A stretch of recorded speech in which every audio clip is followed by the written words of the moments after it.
Bismillahirrahmanirrahim. Assalamualaikum warahmatullahi wabarakatuh.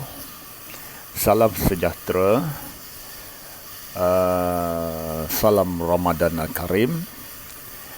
Diharap semuanya dapat menjalankan ibadah Ramadan, ibadah puasa dengan sebaik mungkin. Selamat berada di rumah, mematuhi perintah kawalan pergerakan. Okey. Dan juga bersama-sama kita putuskan rantaian COVID-19. Saya rasa ini pertemuan secara live buat pertama kali selepas cuti panjang dan hampir 2 bulan kita tidak bersua di dalam kelas.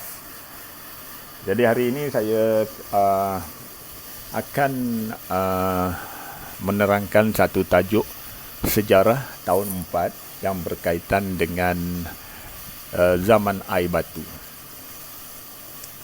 Sebelum kita mendalami tajuk ini, anak-anak bolehlah ambil buku teks, tengok apa yang ada dalam buku teks, dan saya cuba terangkan dengan secara ringkas yang mungkin sebagai menambahkan lagi pengetahuan dan kefahaman.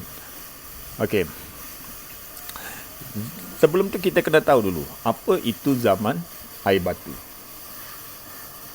Zaman air batu ialah zaman muka bumi ini dilitupi oleh keseluruhannya dilitupi oleh air batu yang tebal. Okey.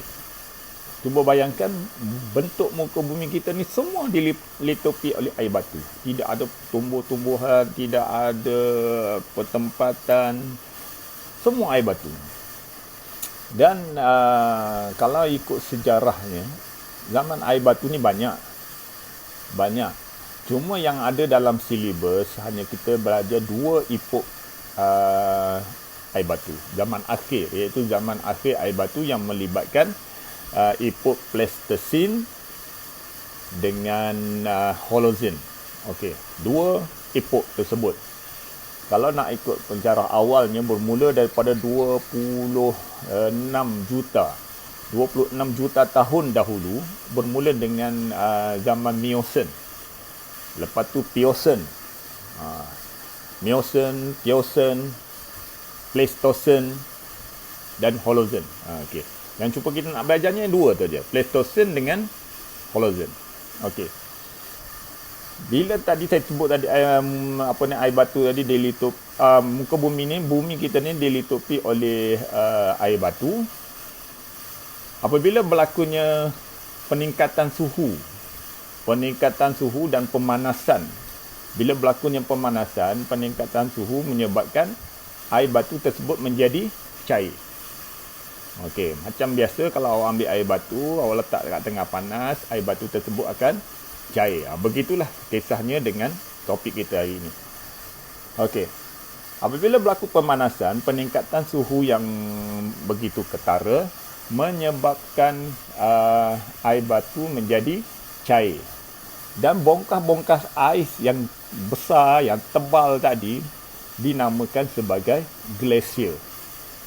Okey, dinamakan sebagai glasier. Okey, apabila panas, maka berlakulah pergerakan glasier ataupun kita panggil proses pengglasiran ataupun proses kecairan air batu. Okey. Apabila panas, air batu cair, bergerak, dia akan turun di kawasan yang rendah. Kawasan rendah terutamanya laut. Okey, cair dan menjadi air laut.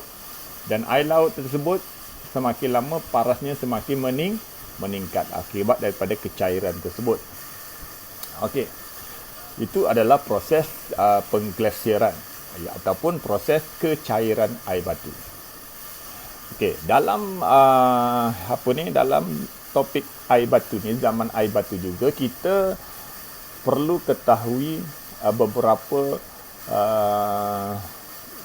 aspek, terutamanya garis masa.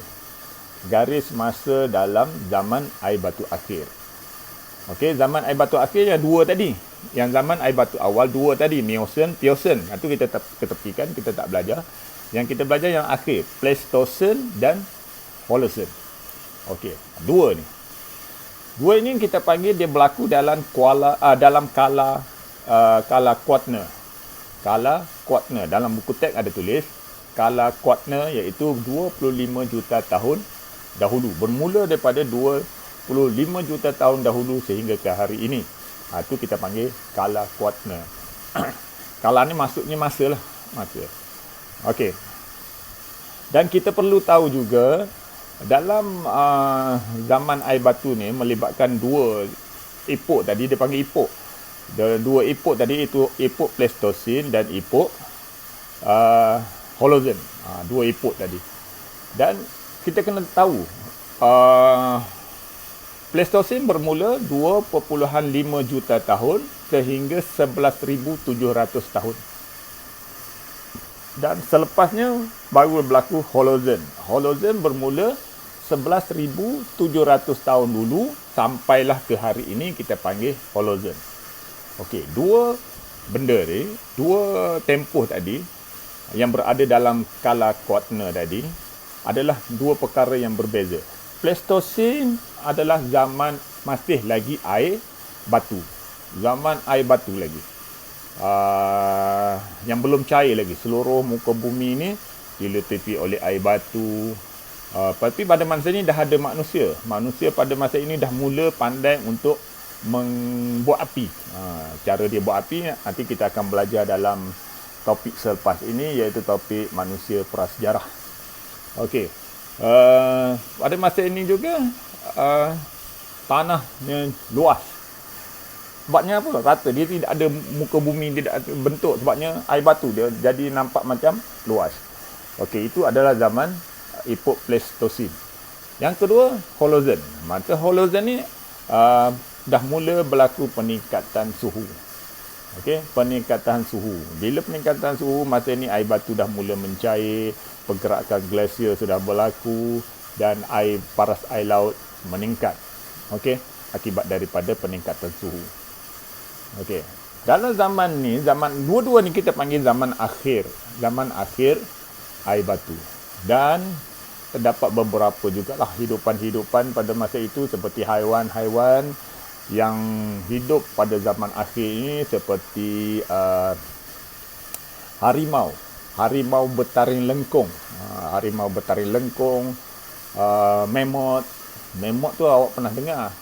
Kalau awak tengok National Geographic kat Astro tu adalah mammoth. Mammoth ni macam kot mammoth lah. Kot mammoth ni gajah sebenarnya. Mammoth yang gadingnya panjang tu. Okey. Dan sloth. Tiga haiwan ni diceritakan dalam buku teks awak. Tiga haiwan ini sebenarnya banyak lagi haiwan yang ada. Okey. Sloth. Tiga haiwan tersebut yang berada pada zaman akhir air batu. Okey, apakah kesan dia daripada proses pencairan tadi ataupun proses pengglasiran tadi, kesannya kepada dunia? Okey, yang pertama sekali perubahan bentuk muka bumi. Kalau dulu air batu semua, sekarang dah mula ada tanah, dah mula ada bukit, dah mula ada laut, sebabnya kecairan tadi. Okey, bila ada tanah, ada tumbuhan, maka adalah ketempatan manusia. Manusia penduduk dah tinggal situ bercucuk tanam. Dan juga berlakunya kepupusan haiwan. Kenapa pupus haiwan dulu? Sebab haiwan itu hidup pada zaman sejuk. Apabila panas, dia tidak boleh hidup dalam kawasan panas, maka berlaku kepupusan. Kepupusan pada haiwan-haiwan yang ada pada zaman air batu akhir. Dan perubahan itu turut ketara berlaku di kawasan Asia Tenggara lah. Sebabnya dia satu dunia berubah. Macam di Asia Tenggara terbentuknya pentas-pentas sunda. Kalau kita nak tengok dunia, terbentuknya 7 buah lautan, terbentuknya 7 buah benua. Okey. Saya rasa itu serba ringkas. Nanti di akhir akhir video saya ni, saya akan sertakan satu video pendek yang menerangkan tentang zaman air batu. dan saya akan sertakan sedikit kuis. Okey, nanti awak jawab kuis. Tak boleh jawab gitu, rujuk buku pun tak apa. Tak boleh rujuk buku, boleh tanya ibu bapa pun tak apa. Tak faham, boleh terus WhatsApp saya. Dan seterusnya, selepas ini kita, kalau ada peluang lagi, kita akan buat satu video lagi mengenai tajuk-tajuk yang selepasnya lah. Okey. Dan saya rasa setakat itu sahaja untuk kali ini, dan berjumpa lagi kita pada masa-masa yang akan datang. Sama-samalah kita berdoa semoga wabak pandemik ini dapat diputuskan rantaiannya dan kita dapat hidup seperti biasa, dapat datang ke sekolah seperti biasa dan sebagainya.